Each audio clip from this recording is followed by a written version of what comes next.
What you're going to do is you have this worksheet in front of you. Yes? You do? In some form or other? We are going to do this worksheet together, and this is how we are going to do it. This is stuff that you didn't know before physiology, because I don't think they teach it in any other class. And this is stuff that you need to know deeply for your test. For instance, you could have to write out this whole darn thing as an essay question instead of me providing a fill in the blank for you. So in order to get you ready for that, I'm going to make you slightly uncomfortable. And this slight discomfort is what happens right before you learn something. That's the discomfort. And so what we are going to do is, with the very few of you who are here, we are going to go through and I'm going to call on you individually to fill in the blanks. Okay? And we're going to start from the back, because those are generally the kind of people that try to avoid me. Okay? And we're going to agree with about a few things, hopefully, before we start. First off, you're going to give it a shot. You're going to try to the best of your capacity to come up with an answer. When and if you decide not to try, I'll just continue to come back to you to give you other opportunities to try. If you try and you look up at me, I will give you all kinds of verbal or hints, verbal or visual hints as to what the answer is. And last thing is that, do you know that I can still see you if you don't look at me? Do you know that? Okay, so that's important to understand too. So everybody get out this worksheet, and we're going to start with whoever's sitting at the back. So you probably didn't want to sit back there. And we are going to go through, and here's the deal. Don't rescue anyone until they have sat with it for a minute, right? And then I will actually call on somebody else to help them. I don't want you to be uncomfortable for an excruciatingly long period of time. Just want you to sit there and try to give it a shot to try to figure out the answer. Okay, got it? So, and I promise I'll be supportive as long as you try. If you don't try, then that's a no, because everybody else is trying. Okay, ready? All right, so I'm going to tell you the story that we are going to tell. The story that we are going to tell is contraction of muscle all the way, starting from the somatic motor neuron that initiates it, yes, all the way through relaxation, right? So that's the story that we're going to tell. Luckily, Casey and Marissa both know all of the answers. So if you just look at them desperately, they may actually help you. Okay, so the first thing that we're going to start with is the lovely lady at the back who got tortured, by walking in. The functional unit of skeletal muscle fiber contraction. Here's what I'm asking you. What is the thing that we drew on the board that actually contracts? What is it called? It's called a what? It is a sarcomere. Say it without a question mark at the end, especially if you're a woman. You say it with an exclamation point, you just throw it out there. Sarcomere. So it is the sarcomere, yes. Okay, so the theory that explains skeletal muscle contraction is called the blank blank theory, and it is literally the only thing that we have called the theory the entire semester. The blank blank theory is the what? You ready? Oh, here's what we're going to do. We are snaking through, so you can try to predict which question you're going to get if you want. So you're next. The blank blank theory. I have no idea, but I want to say muscle contraction theory. Well, I appreciate you giving it a shot. I have to be supportive of that. Do you know the answer to help him? Skeletal muscle? Nope, it is not skeletal muscle theory. Would you like to try? Is it like the sliding? Nope, not you. You. Sliding filament. It is the sliding filament theory. So we are roping through, right? Sliding filament theory of muscle contraction. Okay, here's where we are going to start this story. Ready? Start thinking it through so that when you get to the question, you will be ready. So in order to get a muscle to contract, we have to have an action potential on the what before we get an action potential on the muscle? It's not part of the question I'm asking you. I'm trying to orient you. We have to have an action potential on the what before we get an action potential on the muscle? On the presynaptic cell, okay? So that's what this first part is about. We're talking about the presynaptic cell. So by the way, even if you weren't here last time, this is stuff you should be able to do because it was in the last set of notes. Yes? Okay, so we are at A, and that one goes to you. Okay, don't answer yet. Action potential arrives at the end of the somatic motor neuron. And now B, blank, blank, blank channels open, but listen where they are. Open on the synaptic terminals of the presynaptic cells. You need 3 words. Chemical. Nope. Try again. Keep going.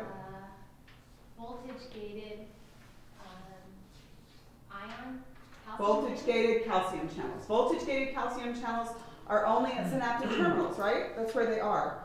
So the voltage-gated calcium channels open on the synaptic terminals of the presynaptic cells. Now we are at C, which is U.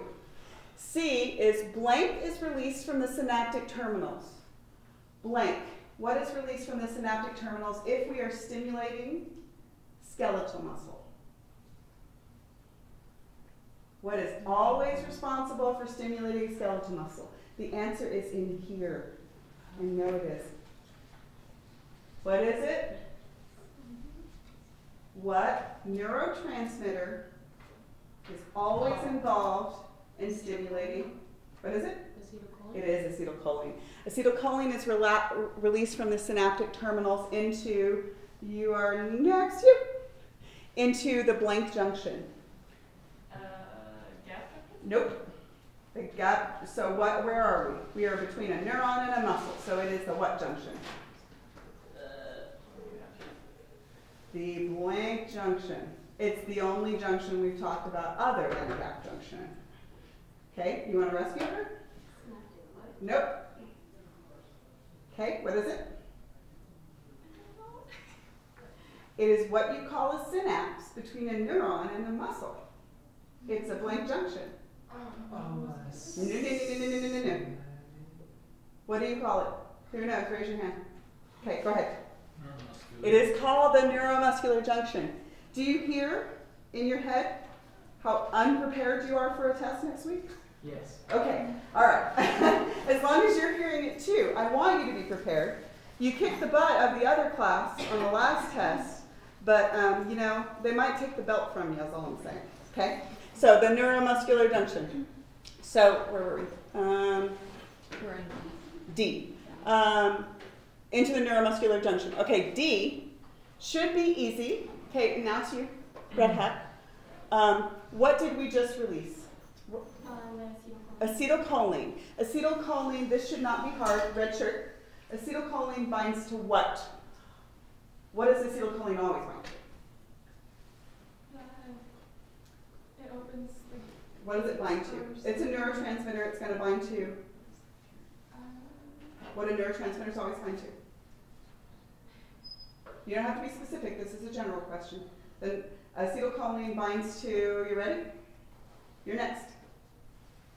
Receptor. Yes, acetylcholine binds to a receptor on the blank, blank, blank. So I'm going to guide you to what this is.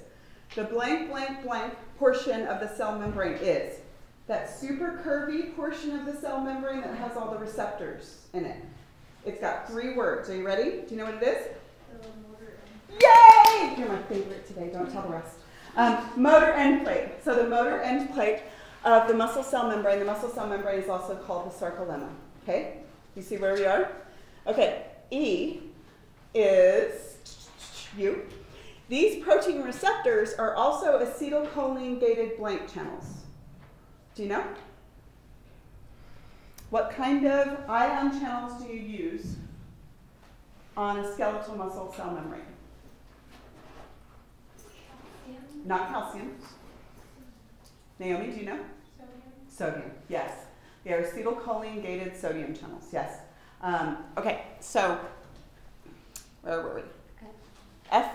Opening these channels causes a blank polarizing, graded potential, and excitation of the sarcolemma. Charles, that's yours. Opening these channels cause a depolarizing graded potential. Depolarizing, graded potential, and excitation of the sarcolemma. That was totally softball to him. I just laughed because you called me Charles. I know, because I couldn't remember what your actual name that you go by is, because you've been Charles for a year, and I had, Call me Charles. I'm gonna. Keep calling and it me. means you need to behave, because I sound like your mother when I call you Charles. Okay, so a depolarizing, graded potential, and excitation of the sarcolemma. G. That is U, Casey. If threshold is reached, the action potential begins on the sarcolemma, and it travels deep into the muscle fibers via little blank, big blank. T tubules, and you are next. Keep losing my damn place. H, action potential. Okay, think about it. Instead of just, the T tubules are right next to a structure, right? And they will cause release of something from the structure. So the action potential goes down the T tubules so that it can arrive at Go ahead. Sarcoplasmic reticulum. Yes, sarcoplasmic reticulum. That's now you're my favorite. Okay, sarcoplasmic reticulum. And now, whew, my goodness, we're just barely into contraction. We got to do relaxation, right? I am already worn out. How about you guys? Okay, ready? That's you. The action potential causes blank to be released from the SR. Calcium, good. Calcium binds to amber sarcomere at a small protein fiber called blank, which we consider the switch. Troponin, good. Toby, next one's yours. With calcium bound to troponin, the barricade protein blank, which prevents crossbridge formation, is lowered. What is that? Tropomyosin. It is tropomyosin. Good. No question mark. Exclamation point. Tropomyosin! Okay, tropomyosin is lowered. Okay, now Marissa, you get to do one this time. You probably get to do like 4. Okay, the blank heads. Which protein has the heads? Myosin heads. We're back to the back again. Sorry. The myosin heads can now contact the blank. Which protein has the active sites? Do you know? Yay! Actin active sites.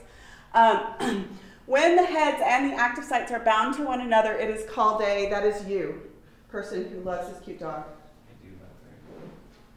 So this is when they're going to contract, right? So what I'm asking you is, what's it called when the myosin head binds to the actin active site? Do you know? I do, but it's not coming out. I'm remembering the protein going up, and then it binds on. We're not using ATP. Good. It's going to do the barricade. Right, you got the details, but I just asked him. You want to help him? Crossbridge. Good. Crossbridge, right. So he's just talking. He might actually just get it out, right? It could have worked. Okay.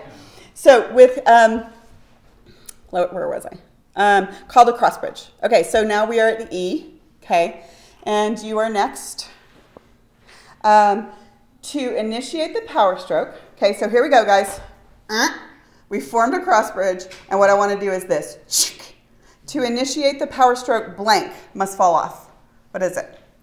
You. Yeah. Phosphate. Yay! Must fall off. The blank head.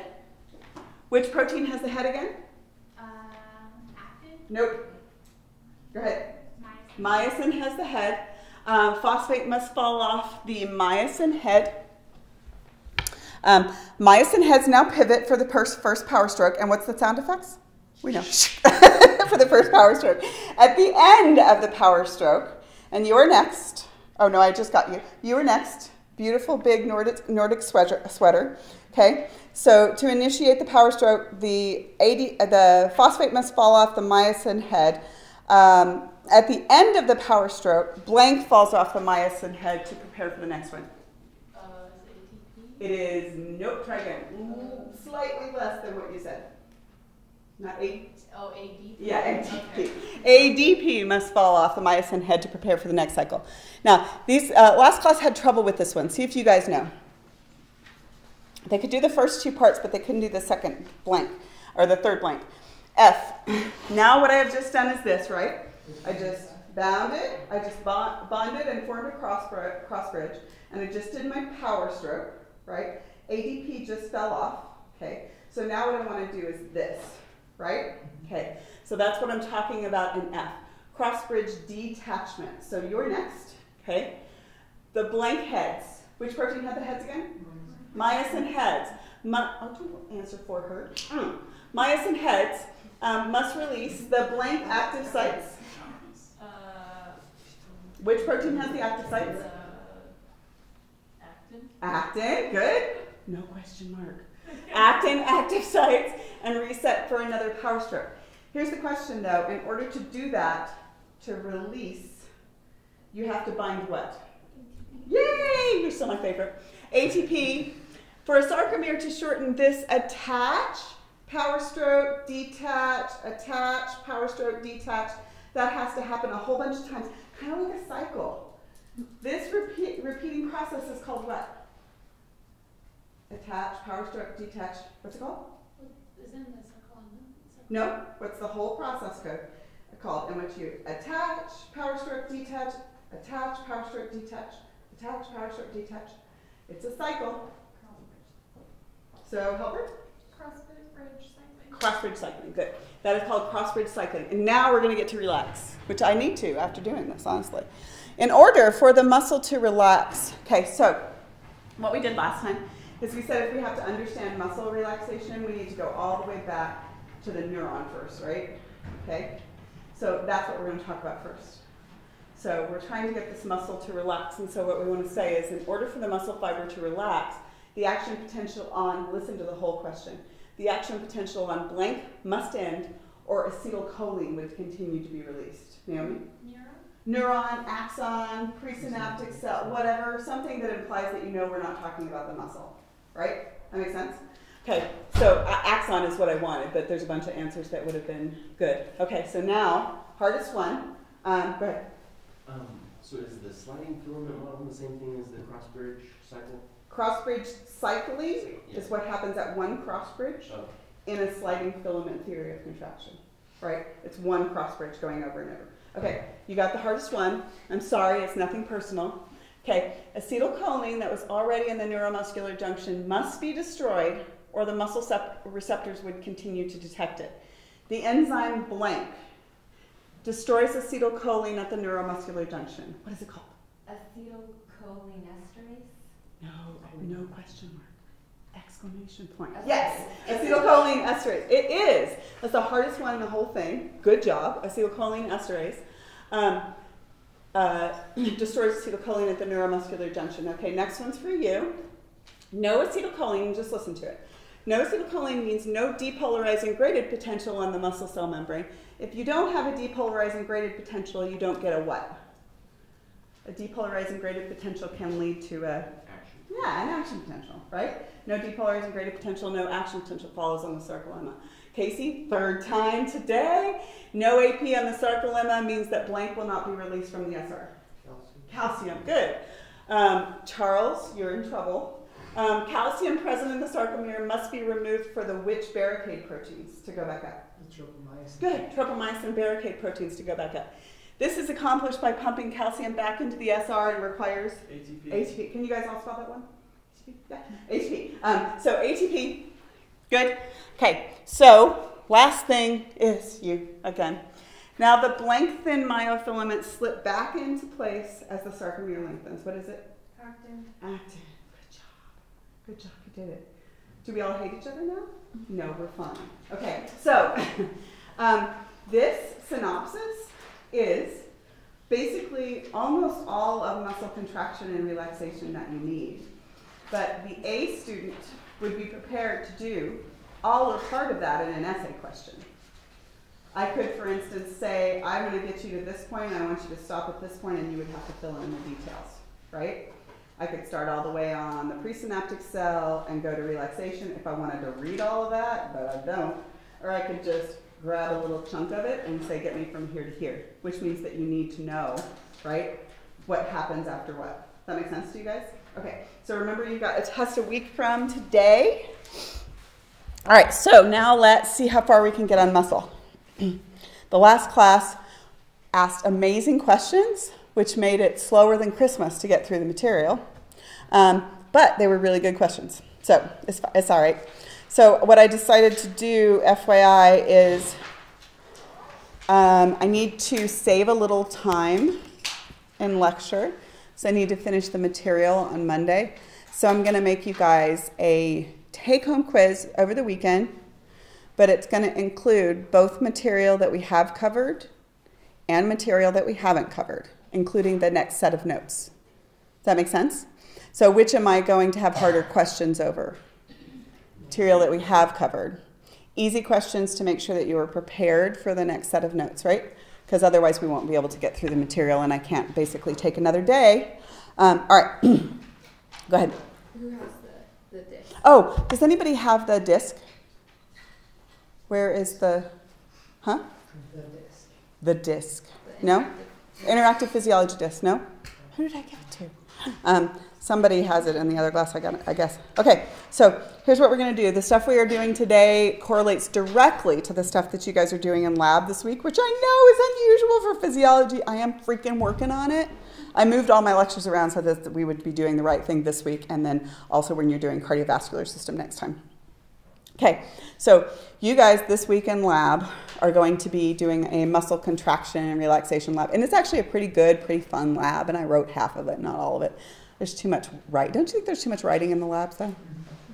It's like we need to like pull half of the writing out of it, because you don't read it anyway, do you? Hell no, you don't. Okay, so I'm going to work on that. Okay, so let's make you understand what we are doing in lab this week and what it has to do with what we're doing in lecture. Okay, so first thing is that we are going to be talking first about what a single muscle fiber does in response to stimulation, and then what a whole muscle does in response to stimulation, okay?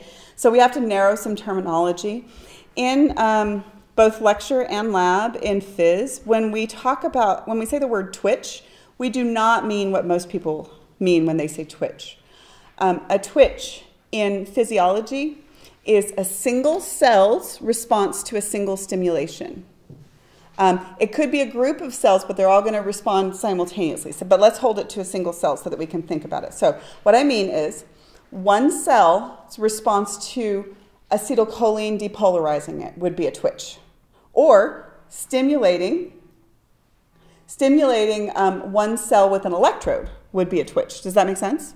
So you get a single depolarization, let's say it gets to an action potential, and then what the cell does after that. Is that okay? So that is what a twitch is.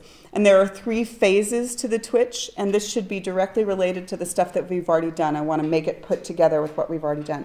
So the 3 phases of a twitch are after you stimulate it, either with an electrode or with depolarization to action potential because of acetylcholine, right? Whenever we actually stimulate it, there is a latent period between the stimulation and the actual measurable response in the cell. Does that make sense? This is called the latent period. And the latent period you can put together with the stuff that we just talked about. Okay. The stuff that we just talked about was how do you get a muscle to contract upon stimulation? So the contraction starts when you do crossbridge cycling. So what I'm asking you now is what happens between stimulation and crossbridge cycling? What is going on that is not instantaneous like magic? What's going on? Acetylcholine is released. We already had acetylcholine. So we already got depolarization to threshold. Then what? So calcium being released. So down, action potential down the T-tubule, and then calcium release, and then calcium has to bind to troponin and then move tropomyosin out of the way, and then you get this for free, and only then do you get your first power start. Does that make sense? So does it make sense to you that there is actually a measurable time in between stimulation and response, right? Because all of that is, I mean, some of it's based on diffusion, right? Diffusion ain't instantaneous, okay? So that's what's happening in the latent period. Now, put this together with what's happening in the contraction period. What is going to be happening as long as that cell is having measurable contraction? What's going on inside the cell? It's shortening.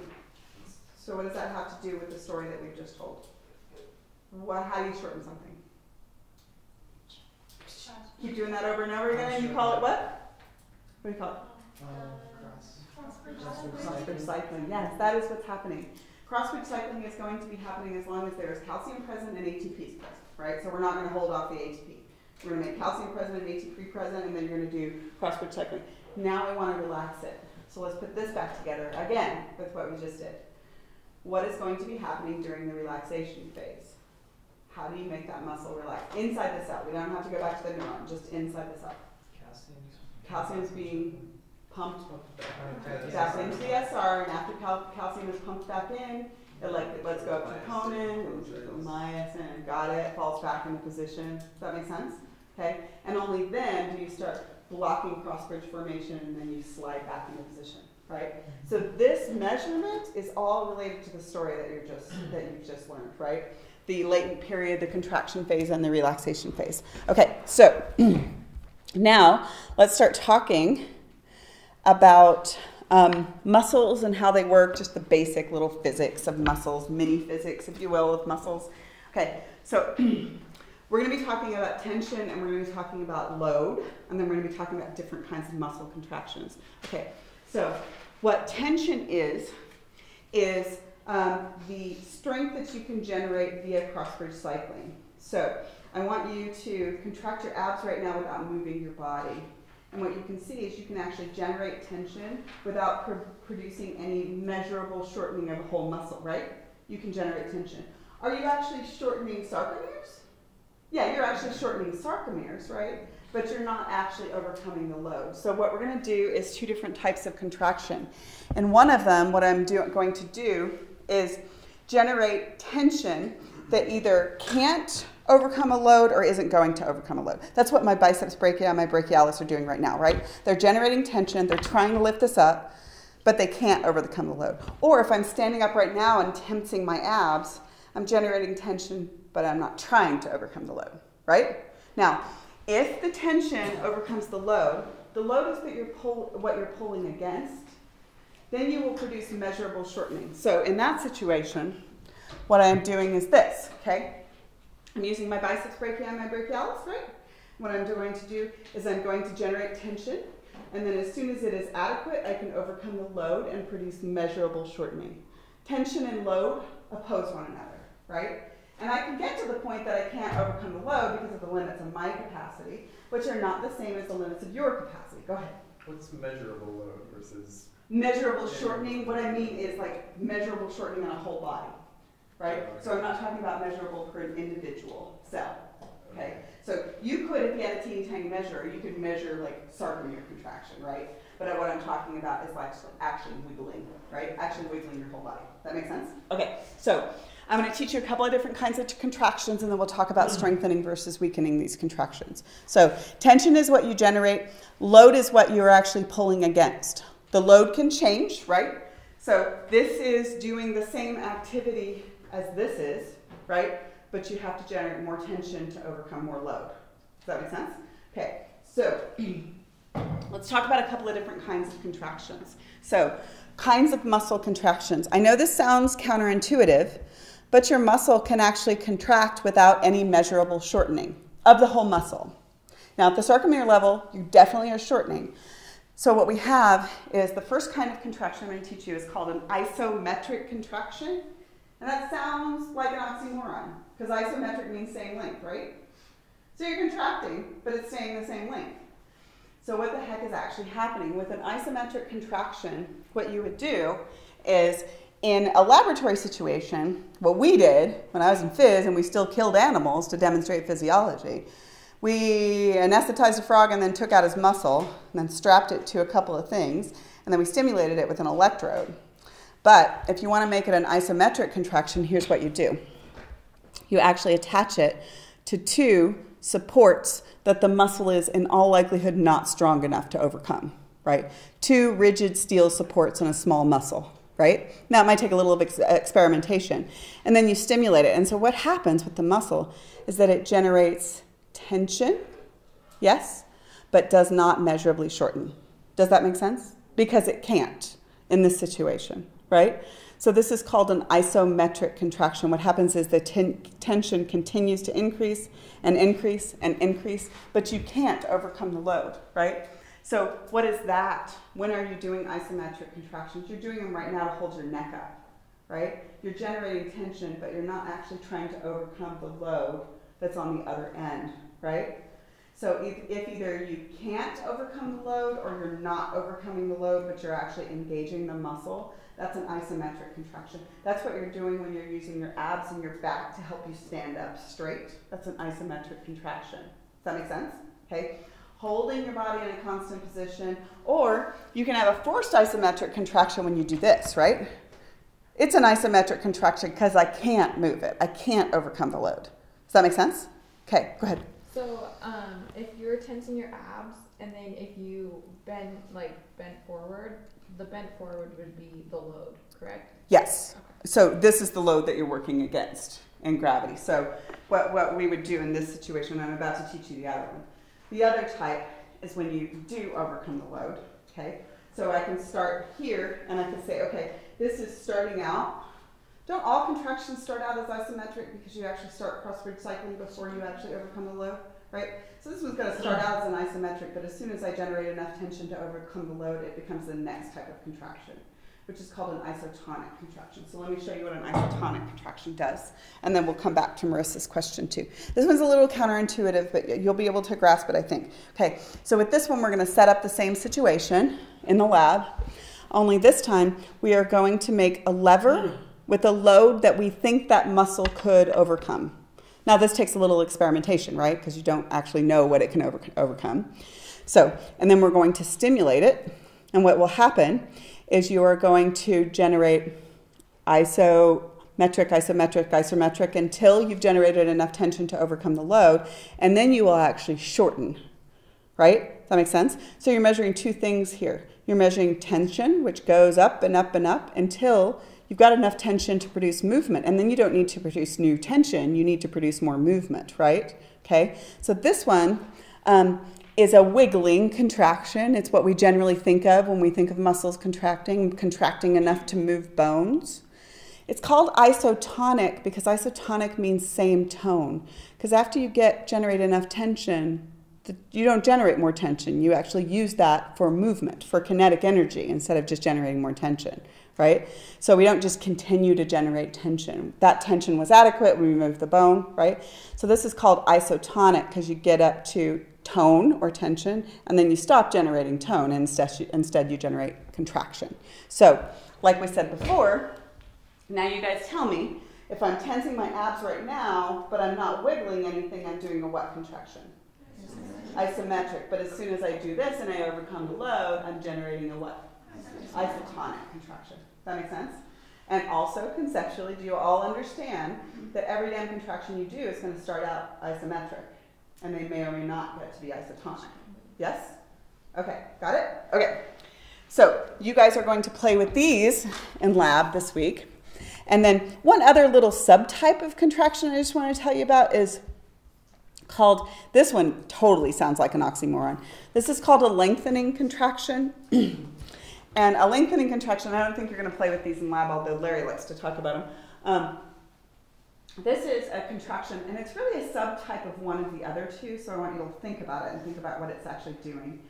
A lengthening contraction is when you actually engage and you're doing crossbridge cycling, but at the same time you're stretching the origin and the insertion further away from one another. So I want you to think, like if you take a yoga class and you do a back bend and you're over the age of 12, you do not just flip back and do a back bend, because you're going to break something, right? You're going to pull something. So what do? Any yogis in here? You engage your abs, you engage your back, you engage your butt, you engage this muscle. It's doing crossbridge cycling. And then you start to stretch the origin and the insertion away from one another, right? So what you're doing is you are doing contraction, yes, but you are lengthening the muscle simultaneously. What this really is a subtype of one of the other two, which is what? Isometric or isotonic, huh? Isometric. But let's think about that for a second. Okay, you guys remember antagonistic pairs in muscle? Yeah? Okay, so I want you to think about what's happening in my abs, right, when I do, and what's happening in my back. Specifically, you would be using your quadratus lumborum and your erector spinae muscles in the back. Okay, so in my abs, when I do a back bend, I'm going to engage, because I am over 30, right? Do not want to just flip back and break all my crap. So you engage, and then you stretch them. So this muscle is doing a what contraction? A lengthening, which is a subtype of isometric contraction. But what are these muscles doing? Isotonic contractions, yes? Okay, so that makes sense? Okay, now do you always engage the muscles on the opposite side? What is the advantage to engaging the muscles before you actually pull, right? So if I'm doing biceps and triceps right here, right? Do I actually engage my tricep before I pull on my bicep? I don't generally, I just relax it. So what's the advantage here? Why would I do that? It's controlled falling. Yeah, it's controlled, and it's protecting your joints, right? In addition, if you do it frequently enough, it actually loosens up the connective tissue in the muscle, and you get more flexibility over time. That makes sense? Protecting the joints, increasing flexibility over time, right? It's really, really lengthening the connective tissue, not the muscle itself. Is that okay? So that's a lengthening contraction. Okay, everybody good? You guys understand? Okay, so now what I want to talk about is go back to a single fiber for a second, and then we'll go back to whole muscle. So we got to think about what one fiber does and then add it together to a whole muscle.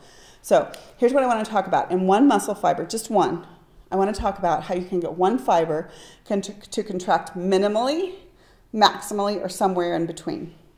So what I'm telling you is muscle fiber contraction is not on or off. It's not all or none. It's a sliding scale. Okay? Because if you just think about a sarcomere, does a single sarcomere contract all the way or nothing?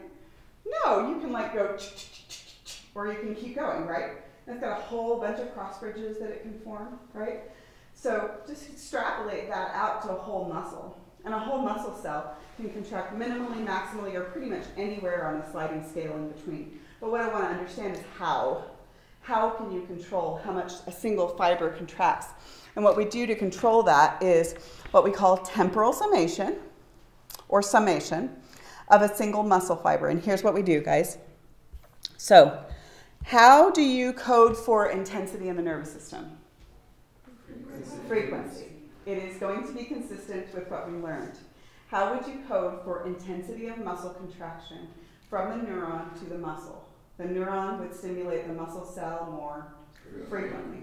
And what you're really going to do, guys, is if this was one twitch, okay, what I'm going to do is if I contracted this muscle fiber, you with me? Contracted this muscle fiber, and this is measuring shortening, by the way, this twitch is measuring shortening. If I contracted this muscle fiber and I stimulated it again before I let it relax all the way, what I would really be adding to is the amount of what that was present in the sarcoplasm. So I stimulate, yes, exactly. I'd add to the amount of calcium that was present in the sarcoplasm. And then if I stimulated it again, more calcium would be present in the sarcoplasm. The more calcium you have, the more cross bridges you form, and the more crossbridge cycling you do, as long as you have ATP, right? So we haven't run out of ATP yet. Does that make sense to you guys? So this muscle, if I just stimulated it once and let it relax all the way, then I don't get any summation. If I stimulate it, don't let it relax, stimulate it again, don't let it relax, stimulate it again, I start to get a higher average level of contraction, but I can get even higher if I stimulate it more frequently still, okay? So what we will get is adding to the calcium that is released. Now, for some of you, the question has come up, but what about refractory period? So refractory period is just how frequently you can have an action potential. But relaxation is more than just having action potentials, right? With relaxation, you already had calcium present. In order to complete the relaxation, you need to pump it back in, right? So you can add to the calcium that is present even while dealing with refractory periods, right? Does that make sense? Okay. So this is called temporal summation. Now, what you can get is you can stimulate it so frequently that you can have a pretty high average level of tension in the muscle, but then you can stimulate it more frequently still, and the muscle can go into tetanic or seized up contractions. And that is really hard to maintain because it's really energetically expensive. It tends to use up oxygen and ATP really quickly, and then you start building up lactic acid and running out of ATP. Okay, so that's called tetanus or complete tetanus when you get into that. You don't experience that very often unless you get electrocuted or have an ion imbalance. But those of us who are moms, is anybody in here a mom besides me? Yeah? Okay, so did you guys ever have, especially when you were pregnant, Charlie horses? Did you ever get any when you were pregnant? Oh my hell, they are amazing. What happens is your hormones are completely jacked up. And one of the things that's jacked up, one of the things that's jacked up is some hormones that control your ion composition among others. It's not just your sex hormones, there's all kinds of stuff going on. And so what can happen is you can get ion imbalances that can cause these amazing muscular contractions in which the muscle just seizes up really dramatically. And it looks like there's hamsters fighting under your skin. It's just like, ah! And it yanks on the connective tissue really dramatically. And it's super duper painful. The muscle goes into tetanic contractions. And it doesn't happen every time, don't be afraid, right? Because apparently she didn't have one, right? You didn't have one? I had one and my husband was trying to be super helpful and he was like rubbing my calf and then feeding me bananas. And I was like, oh, okay, that was my help. So you don't go into tetanic contractions completely, very frequently, unless you get electrocuted or unless you have a serious ion imbalance. But if you do this thing in lab, and in lab, has anybody done lab yet? Yeah? Okay, so did you volunteer to get zapped? Yeah, but I wasn't picked. So. Aww. Going to be different. So one of the things that they're going to do is that they're going to try to make your, is it extensor digiti minimi? I think, that one, right? They're going to try to stimulate that one. And since you actually have the capacity and you've got the electrode, you can get it into tetanic contraction. And it doesn't feel very good, but it goes away really quickly. It's still an interesting learning experience. Like, are you going to forget it? Hell no, you're not going to forget it during that situation. So you can artificially stimulate that muscle to get it into tetanic contraction. So you guys tell me, if we are in my body, the way that I would get a single muscle cell to contract more frequently is more frequent stimulation with the somatic motor neuron that's controlling the muscle cell, yes? Okay. But in the laboratory, when I'm hooked up to an electrode, in order to, would somebody let Charles in? So when I'm stimulating with the electrode, do I turn up the voltage or turn up the frequency?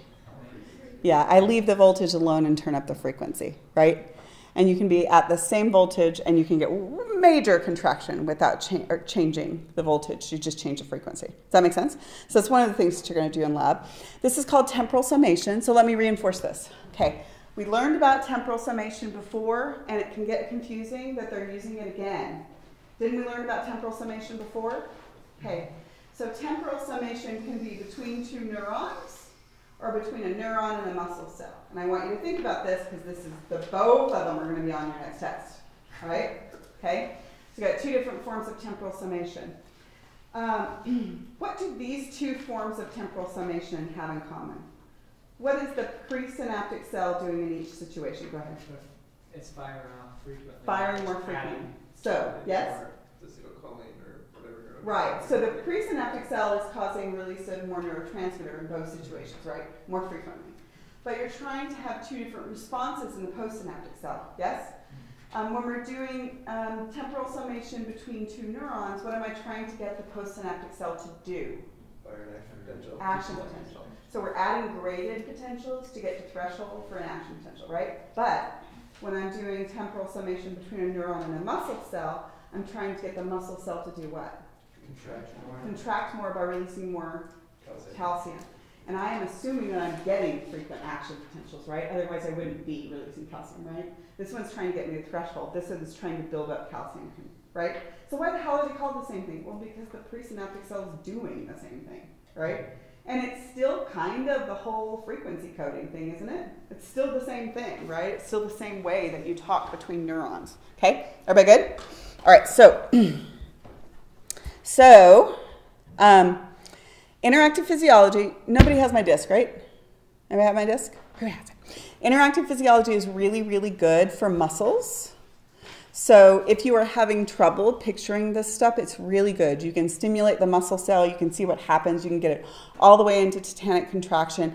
In some of the images, you can even watch the calcium concentration go up, and it has quizzes and all kinds of stuff. So it's really good for this stuff. Okay, so now, before we go into whole muscles, we need to tell you a little bit more about skeletal muscle fibers.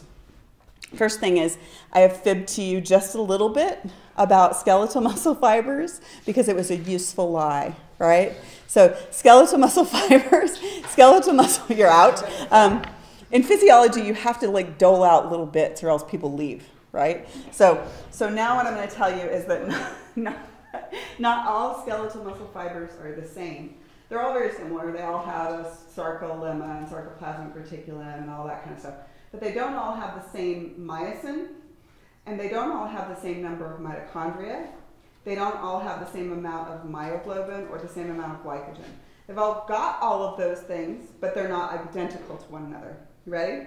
So I'm going to teach you two different things that you have to consider about skeletal muscle fibers, and then we will teach you the types of fibers that exist.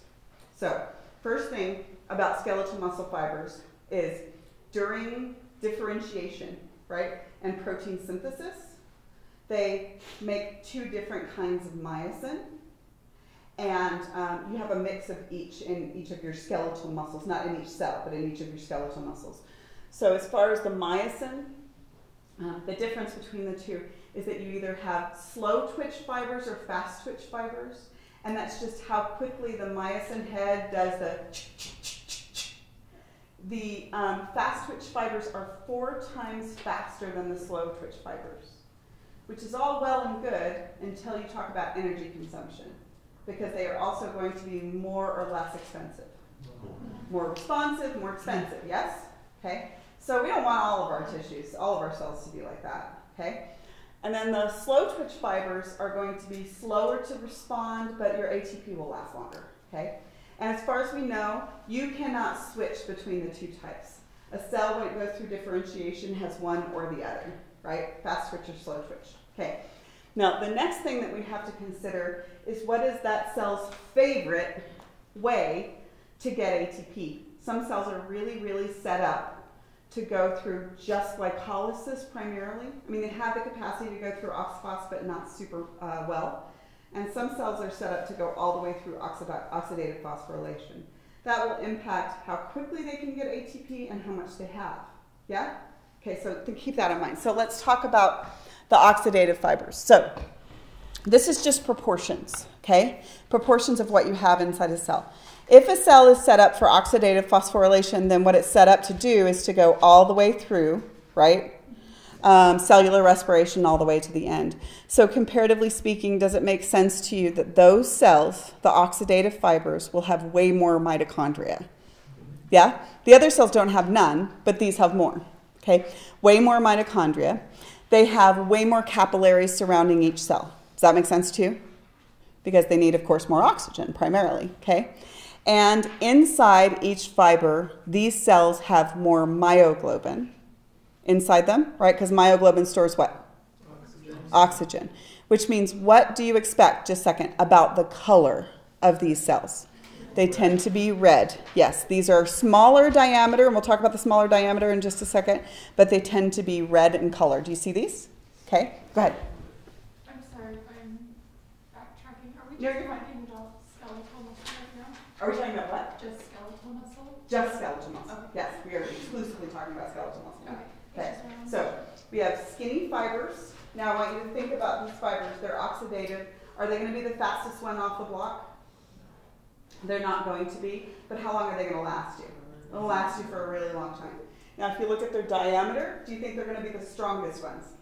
No, they're not the strongest either. Does that make sense? Okay. They are not as strong as the other fibers that we're going to learn, right? But they're going to last you for a decent amount of time. Okay. So the next type of fiber or way of getting ATP is the glycolytic fibers, and these are just comparative again. These have fewer but not no mitochondria. Their favorite way to get ATP is to go through glycolysis. Not surprisingly, they are going to have very little myoglobin, comparatively speaking. Yeah? So what can you tell me about the color? Not red, right? Right? They're actually white, or less red. And they have large stores of glycogen. Why? To cycle through glycolysis. Yeah, because they need to go through glycolysis, and they have relatively poor blood flow. So they've got a big store of glycogen that's in there. Does that make sense? Okay. Fewer blood vessels surrounding each fiber as well. Okay. So these are called white muscle fibers. Okay. So, and the white muscle fibers, by the way, tend to be, not every single one of them is bigger than every single one of the red fibers, but the general rule is that white fibers are bigger and stronger. How long are they going to last you, though, once you start using them? Not very long, comparatively speaking. So those are going to peter out more quickly because they get their ATP primarily through glycolysis. Okay? So now, what you would have, in theory, is 2 to the 2 types of muscle fibers, because each one has to be fast or slow, and then glycolytic versus oxidative, right? But only 3 of the 4 exist. Okay? So 3 of the 4 are here. We have slow oxidative, fast glycolytic, and fast oxidative. Okay? Of these, just look at them before I tell you anything. You tell me the one that is going to be super duper responsive and will peter out almost instantaneously. Fast glycolytic, right? Does that make sense? The one that may not be as slow to respond but will last you forever. Slow oxidative, right? Does that make sense? And the one that's intermediate between the two is going to be the fast oxidative. Does that make sense? Okay? So it's a fast rate of crossbridge cycling, but it actually has oxidative phosphorylation. So it's going to use it up pretty quickly, but it's going to have it available for longer. This one's going to use it up pretty slowly, but have it available for longer, right? So this one's going to last the longest, right? Does that make sense? Okay, so the way that you use these, you have all of these types of fibers in every single muscle, but not all of the same proportions in every single muscle. Okay? So let me just give you a metaphor and see if it works for you. This is a little rough. So with the fast glycolytic, okay, so when you start using your muscle fibers, you tend to recruit the weakest ones first to see if they will be adequate to do the job. And then you recruit the next strongest ones, and then you recruit the big beefy ones that aren't going to last you very long. So when I am trying to lift a Volkswagen off my baby, right? Volkswagen fall off my baby. Which ones are going to be the first that I recruit, just to see if it'll work? I'm going to recruit the slow oxidative, but they're probably not going to be adequate to the task, right? So the next ones that I'm going to recruit are going to be what? Fast oxidative, and they're still not going to be adequate to the task. And then the next ones are the big beefy ones that don't last very long but are super strong, and they are what? Fast glycolytic. Now, when I'm using the fast glycolytic, when you're lifting up something really, really heavy, how long can you hold it? Not very long at all, right? Whereas if I was only using the other ones and I was holding this, how long can I hold this? For a long time. I mean, not forever, right? Because eventually your arm's going to get tired. But a hell of a lot longer than I could hold a Volkswagen, right? And it's because I'm actually primarily using different types of fibers, right? So, does that make sense to you guys? Okay, so we've got these three types of fibers. The other type of fiber just does not exist, which would be slow and glycolytic. We've never found them, okay? Now, go ahead. Did you have a question? Yeah. Okay. Do all types of these fibers use the creatine process we talked about last time? Creatine phosphate? Yeah, they all do. They are not all as good at it. They don't all store the same amount. Not all of them are as good at making lactic acid, but they all do the same things, but not with the same efficiency or the same capacity. They have predisposition. So here's one thing I want to tell you. So you can't switch between fast and slow as far as we know now. But it does seem that you can switch between oxidative and glycolytic by changing what you're doing. You can switch the type of fibers, because all you would have to do would be like make more mitochondria. You can do that. They go through division, right? Make more myoglobin, okay, or make more glycogen, for instance. You could do those. So what would happen? So let's talk about white meat versus dark meat. And let's talk about this dude for a second and figure out, okay, what do you think he is primarily? He is primarily white meat, dudes. What is he predisposed to do? Pick up really heavy crap and put it right back down, right? So let's say he starts training for a marathon and does not set his thighs on fire in the process, because you know he will, right? He's going to have to lube that up down there, okay? So he trains for a marathon. So over time, and it will not be instantaneous, what will happen is some of his cells will start switching over from glycolytic to oxidative, right? Whereas it's any of you guys a long distance runner? Do we have any in here? Or a cyclist? Oh, good. So she is red meat. Okay. But if she decides that she's going to be a big, beefy weightlifter, right, what she can do is she can start just picking up crap and putting it right back down again, right, over and over again. As long as the crap is slightly difficult for her, about 70% of her maximum capacity or more, then she's going to start predisposing her cells to becoming white fibers, right? Does that make sense? Now, does your genetics predispose you to one or the other? Yes. Yeah, it does. You are related to other people who are like you, and you have a certain predisposition for your percentage of white versus red fibers and your fast versus slow fibers. So this dude had probably, in addition to a lot of testosterone injections, a predisposition to this. But if you want to really look at a family that's probably doing it the right way, look at the Williams family. Look at Serena and Venus. They do not have any of our body types, do they? Right? And in addition, I mean, they don't look like very many of us, right? In addition, well, I mean, of course they trained extensively to get there. But they also have a predisposition to the amount and the capacity of their muscles, which probably just gets reinforced as you try something that you're really, really talented at, right? Does that make sense? So you have a genetic predisposition, but then you have some plasticity in what your muscles can do based on what you do with them. So let's talk about a chicken real quick, because you're not exactly white meat versus dark meat. Figure out how the hell chickens got to be white meat versus dark meat when ducks are still what? They're all dark meat, right? Okay, so what do we do with chickens? Was that natural selection? No, that was selective breeding. We would like to eat this bird, and we do not want to chase it very far. Okay? So what we do is selective breeding for birds that don't flap very far. Now, do they not fly? No, they fly. What do? They go up, they go right back down again. So what is this meat? White meat. They are predisposed to building long or strong fibers that they do not use for long periods of time here. What are their legs? Their legs are red meat. Yes, they use them for long periods of time. I mean, they're a little bit of everything, right? But a predisposition. And what about a duck? What is a duck breast? Red meat. That's red meat, exactly. So they use them for long periods of time. Does that make sense? Now, you can look around at America, and I think most of America is white meat, don't you? Right? We're definitely not red meat. Probably not his level of white meat, but we're like white meat with like a big layer of chub on top, right? So when our alien overlords decide who to eat, they're going to be like, oh, those are good people are going to be like pork. All of them. America. Okay? So, we are. Okay, so, now, let's answer the question now to whole muscle. So now we know how a single cell can contract minimally, maximally, or somewhere in between on the sliding scale. But now I want to know how a whole muscle can contract minimally, maximally, or somewhere else on the sliding scale. And it's not just what each individual cell does, it's also how many cells you use. Okay, so when I do this right here, I am not actually doing crossbridge cycling in every single one of my biceps brachii cells because I don't need to use every single one of the cells to overcome that load, right? Does that make sense? So your central nervous system chooses, most of it very, very subconsciously, how many cells it will recruit in order to do the job that's necessary, okay? So this is called motor unit summation or recruitment, okay? So it's actually kind of an interesting thing. So with recruitment, this is how many fibers contract, but I have to introduce you to the idea of a motor unit first. Oh, here's another beefy one.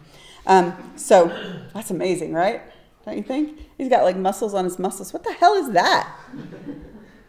He's just got like a little friend holding on to it right there. Okay, so motor unit summation, the next concept is, so a whole muscle is divided into what we call motor units. And what they are is one somatic motor neuron plus all of the fibers that it innervates. Yes? Okay. Won't they behave as a unit?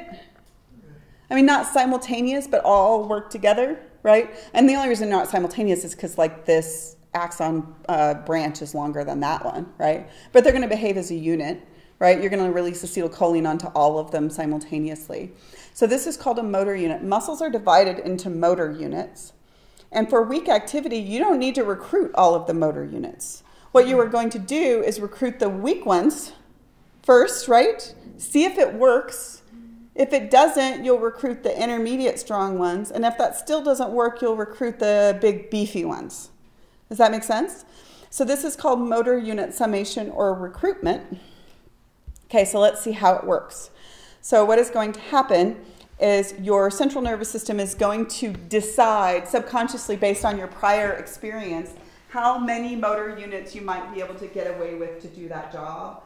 So what happens is, based on my prior experience with how much a 1/4 full water bottle costs, my brain predicts how many motor units are going to be required. What's really funny is if it over-predicts, because then I smack myself in the head with the water bottle, right? And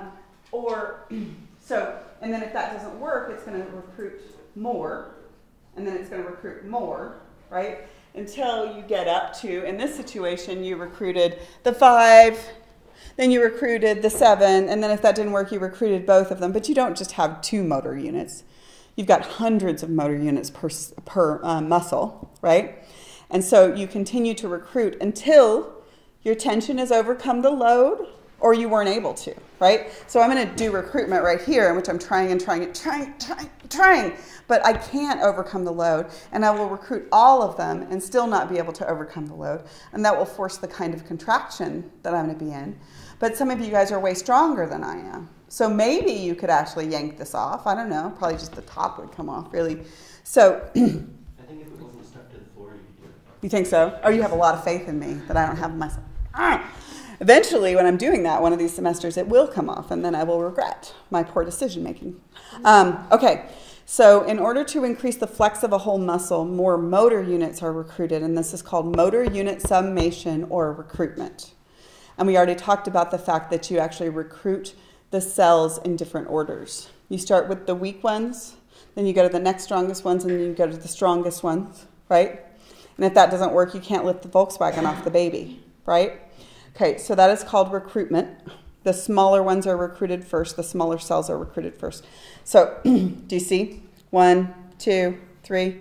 So motor unit summation or recruitment. Any idea how you would stimulate that in the lab? It's kind of weird how you would do it. So in order to simulate temporal summation in the lab, we made a more frequent stimulation. Any idea how we could get more motor units recruited? Any idea? Do you remember how you did it? You increase the what? You increase the voltage because it just tends to stimulate more of the axons in the nerve when you increase the voltage. So it actually increases the voltage and you stimulate more of. So what you're going to do this week is you're actually going to stimulate a specific nerve, and you're going to increase the frequency to do temporal summation. And then if you want to increase the voltage, you would do motor unit summation. Does that make sense? Okay, so you're going to do both of them in lab. So one last little thing about motor units, and that is that not all of your cells have motor units divided up the same way, and that is here. So with motor units, they're all divided into motor units, and the motor units are sort of spread throughout the muscle. But depending on how you use the muscle, like if it's a finger muscle or an eye muscle versus like my gluteus maximus. So which one do you want to have smaller but more numerous motor units? Yeah, fingers and eyes, right? Because it gives you more tight control over what you do, right? But the gluteus maximus ain't writing any poetry anytime soon, right? It's not, unless you're Shakira. I don't even know what the hell's going on back there. But it's good, whatever it is. So what happens is this one might have 500 cells controlled by a single somatic motor neuron, and this one might have 10. Right? That makes sense? So the size of the motor unit determines whether you can do precise or gross activity with that muscle. Good? Okay. Any questions? Everybody good? Okay. So precise is eyes and like fingers. Eyes and fingers are the great examples. And pretty much any of your leg muscles, especially thigh and booty, those would be really gross motor movements. Right? Okay. Okay. So muscle tone. So we end up with something, again, that sounds like a contradiction. So two things are true. How the heck can they both be true? A whole muscle can maintain tone indefinitely, but a single cell cannot maintain tone for very long at all. Tension, right? This whole muscle can maintain muscle tone for a long period of time, but an individual cell cannot, right? So again, if you sleep with somebody who is in really, really good shape and you poke them, their muscles are still toned when they're sleeping, right? They're still toned. You can maintain tone indefinitely in a whole muscle, but in an individual cell you cannot. So how can you accomplish both of those things that seem like contradictions? Wouldn't different fibers be stimulated at Perfect. different times? Yes. So what you do is you alternate firing of motor units. Yeah? So you fire, so the motor units are not all like over here. They're all like all the fibers from a motor unit are spread out across the muscle. Does that make sense? And so what you do is you alternate motor units firing so that you never notice any difference in your muscle tone, right? But the individual cells will go, stop, go, stop, go, stop. Does that make sense? So that is called tone, and you can maintain it pretty much indefinitely. Maintain for really long periods of time. That's what you're doing right now when you're holding your neck up. You're maintaining muscle tone, and you can maintain it until you fall asleep, right? You can hold your neck up until you fall asleep. Okay, so how can you lose tone? You can lose tone if a muscle has far less than normal tone. It's called flaccid, and nobody ever wants to hear that word, do they? You do not, okay? Muscle tone, okay? You don't want to hear it, you don't want to say it, nobody wants to talk about it. So a muscle with less than normal tone is called flaccid. Let's get to the extreme one first. How can you make a muscle become really flaccid? Denervation atrophy, anything that destroys your possibility for innervating the muscle will make you lose tone. And then you end up with flaccid paralysis. Yes, flaccid paralysis, that's what we talked about. So damage to the nerve, is that permanent? Well, it depends on whether you reinnervate. If it was PNS damage, you might get to reinnervate, right? If it was CNS damage, then you'll probably never reinnervate, but you're not quite sure. So the interesting thing is that if you do not stimulate that muscle or wiggle it around, then what you are communicating to that muscle is, this is really energetically expensive tissue and I'm never going to use it again. So what will happen eventually over time, it starts to happen at about 4 months, but then it's permanent after 2 years, is that your body will slowly degenerate the number of skeletal muscle fibers and replace a bunch of them with connective tissue. And then after that point, the damage is irreversible. So interestingly, what the heck do you have to do if you have just had a spinal cord injury and the last thing on earth you want to do? If you think you are going to be paraplegic, the last thing on earth that you want to do is exercise your legs. You have to go to a physical therapist and exercise your legs. Why? You have to keep the tissue functional. Because what if some of the damage that was going on in your legs was PNS damage and not CNS damage, right? And then in 2 years, you might actually get some reinnervation of sensation or motor activity, but you've lost the tissue, right? So you have to do physical therapy even in limbs, places that won't work on their own. You still have to keep the tissue alive. Okay, and then, what? Go ahead. Would outside stimulation, like say electric? Yeah, they do use electrical stimulation to keep muscles alive. Keep it alive? Yeah, they absolutely do. So they do a lot of things. You like manipulate the person, you move their muscles around, you help them move their muscles around, you can attach all kinds of things to help them move their muscles around. And then they use like TENS units, little skeletal muscle stimulators. They do the same thing with astronauts, by the way. When you're in space, you do not have as much gravity, and so you start to lose muscle mass, and you're doing this disuse atrophy just because of lack of gravity. So once they figured that out, after the first astronauts came back from the cosmonauts, I guess, came back from the Mir space station, they could hardly walk. They had lost so much muscle and bone mass. Now when people go into long-term space flights, like the Kelly astronauts, the twins, did you guys, it's like, I can't remember. Is it Scott Kelly who went into space and his brother stayed here, I think. So there's identical twin astronauts, right? So they're trying to figure out the effect of long-term space flight on the human physiology. Like it changes the shape of your eyeball, so it can cause blindness. It causes you to lose skeletal muscle and lose bone mass. So anyway, you had a perfect situation in which we could send identical twins, both of whom are astronauts. I don't know what kind of parenting does that, but I am in awe. 2 astronaut children, what the hell? So you, that's some good parenting, right? I'm pretty sure they did their damn math homework without complaining. My 11-year-old son, listen. Okay, so one of them went up and stayed in space for a year. They controlled for diet and exercise, because they're both astronauts, right?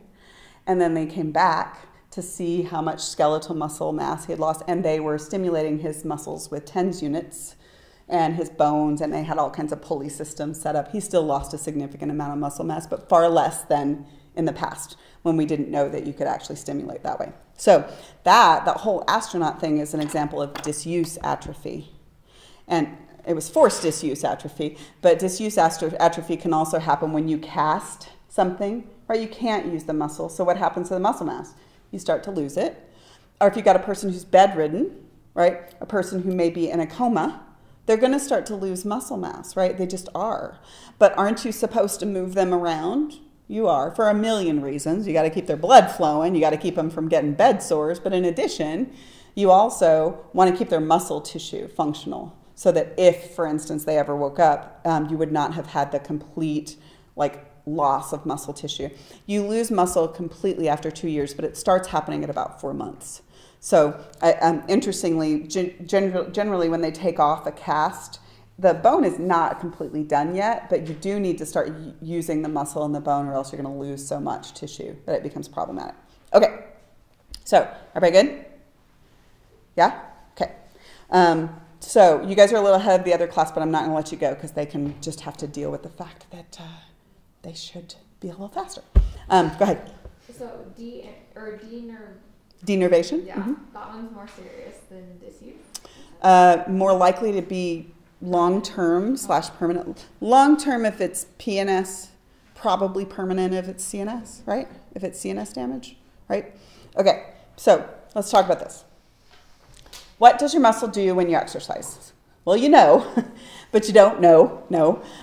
So here's the deal with skeletal muscle adaptation to exercise. It depends on what kind of exercise you're doing and for how long. So here's what doesn't occur. And this is kind of really interesting, I thought. So one of the things that happens, remember how skeletal muscle fibers are multinucleated? Yeah? So what happens during embryonic and fetal development is you make these little pre-muscle cells called myoblasts, which makes sense, right? And then they fuse, and the process of fusing is called syncytium, which is like literally the hardest word to spell. It's like just got Y's and it needs to buy a vowel. So once you have done syncytium, you are amitotic. Those cells do not go through cell division, which means that in skeletal muscle, you don't get any new skeletal muscle cells to speak of, although you do have a couple of like stem cells that can make like a couple skeletal muscle cells. So here's how you do not get bigger, right? You grow, but you have about the same number of skeletal muscle cells that you had during fetal development. What happens is they get longer, they get wider, but you don't get very many of them, right? Very, very many more of them. So the cells can't undergo mitosis, which is pretty interesting to think that like 2-year-old you and 30-year-old you has the same number of muscle cells, but they're not the same length and they're not the same width. And some of them may have even switched from oxidative to glycolytic or the other way around, right? So at birth, you're going to have approximately all the muscle fibers you're ever going to have. Now, that means that there is a predisposition to more muscle tissue in some people. Hence, probably Venus and Serena, right? They've got more muscle tissue predisposition than I do, right? They were born with it. Yeah. They, in theory, they were born with it, right? And you've seen families. Have you ever seen families in which like the entire family is like just like predisposed to be buff, right? And in other families, you're like relatively slim, right? And I'm not talking about heavy. I'm just talking about muscle mass. Okay, so here's the deal with training, with muscle training. An increase in the size of a whole muscle does not generally result from an increase in number of muscle fibers. It results from an increase in the size of the muscle fibers that are there, right? And so what is going to happen is you are going to do muscle hypertrophy, which is just saying it's bigger, right? The muscle will get bigger, not because it gets more cells, but because it gets bigger cells, right? Muscle hypertrophy, you guys know why muscle hypertrophy happens. What happened to this dude? I mean, other than testosterone. But in addition to the testosterone, what kinds of activity did he do to get here? He did. He lifted heavy things up and put them down real quick, right? That's exactly what he did. But did he do a bunch of it over long periods of time individually? Was each of his workout sessions like for his biceps? Did he do 200 reps for his biceps? No, he did not. He did high weight, low rep, right? Okay. So what happens is muscles will hypertrophy, but not like this. This was not an accident. Don't worry, you're not going to look like this on accident. Muscles will hypertrophy only if you contract them to around 75% of their maximum tension that they can generate, right? So this is called strength training. It's high intensity but low duration. You can't do it for very long because we know these fibers actually run out really quickly, right? So if we are trying to do these, I want you to think about what you do when you're working out as communicating to your skeletal muscles, what will be necessary of them in the future. So when you try to lift up heavy crap and put it right back down, what are you telling your skeletal muscles? You're almost not strong enough to lift that. Right? That's what you're telling them. It's about 75% or more of the maximum tension, and you can barely do it. So what you're communicating to those skeletal muscles is you are not strong enough. I need you to generate more tension in the future. And then as long as you feed them, right, and give them what to do protein synthesis? Protein and amino acids to do protein synthesis. What will happen is primarily your big beefy fibers, these guys right here, these glycolytic fibers, because that's the one you're talking to, right? What are those going to do? protein synthesis of actin and myosin, making more myofibrils. And then what happens to the muscle? It gets bigger. Yes? Why does it work super well in the presence of testosterone? Because testosterone actually goes straight to skeletal muscle and encourages protein synthesis, right? It causes protein synthesis of actin and myosin to be more active than estrogen does, right? So if you work out and you have testosterone, then you get looking like this, but this is a lot of testosterone. I don't even know what's going on there, right? That's so crazy looking. That's What? a real image. This is a real, It's fake. huh? It's No, it's not.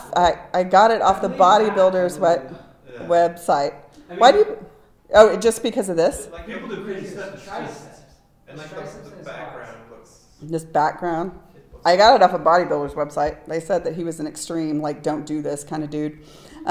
So what you are going to do in this situation, if you want your muscles to hypertrophy, is that you need to be targeted, and then you need to rest the muscles, and you need to work them out at 75% tension or more. If you were a Williams, they would calculate what 75% maximum tension is, but then it would change as soon as you got stronger or weaker, right? So what do we use as an indication that you might be at 75% maximum tension? What do you use when you work out? If you know you want to build a muscle bigger, you use the number of reps that you can. If you can do 25, are you doing hypertrophy training? No, you're not doing strength training, right? So generally, what do you think? Fatigue to failure. 15 to failure. Sometimes if you really want it, what? Fatigue to failure. Sometimes, so 8-ish, right? Feeling exhausted, Right. or can't do that. Right? But that'll change, right, as you get stronger, the amount of weight that'll, right? So you could calculate it, and if you were an Olympic athlete, they would calculate it for you. But if you're not an Olympic athlete, then you can just estimate. Okay, so last thing, and I'll let you guys go. We won't get through all of this one. If you, however, instead of picking up heavy crap and putting it right back down, instead you are a cyclist, and you are cycling 40 miles. What are you communicating to your skeletal muscles and your legs? Your strength is adequate for the job, but what do I need out of you? Longevity. Yes. Yes? How did those respond? They respond by making more things that will give you longevity. They develop more capillary flow to the area, preferentially train which types of fibers, red or white. You're training your red fibers, and if you preferentially train your red fibers over your white fibers, even if the muscle gets toned, does it usually get super beefy? No, sometimes it actually even gets slightly slimmer than if you were, for instance, doing strength training, right? I'm not saying you're losing muscle mass. I'm saying you're preferentially training different types of fibers. So I don't really need these to make dramatically more myofibrils, but I need for them to work for a really long time. Does that make sense? So what you do with that type of exercise, you already know, well below 75% maximum tension, but for long periods of time, you develop more capillaries, more myoglobin, more mitochondria, and they last you for longer. You get muscle tone, muscle endurance, you get fatigue resistance as long as oxygen is available. And of course, the benefit to this is that it produces those great changes in the cardiovascular and respiratory system because you need those in order to support that activity, right? So this is, of course, called aerobic activity, right? So if you wanted to last for a really long time and be super beefy, then what do you need to do? You need to do both, right? You already knew all this crap, right? You're like, yeah, don't eat that, do that, blah, blah, blah, blah, blah. Okay, I'm talking to me just as much as I'm talking to you. Okay,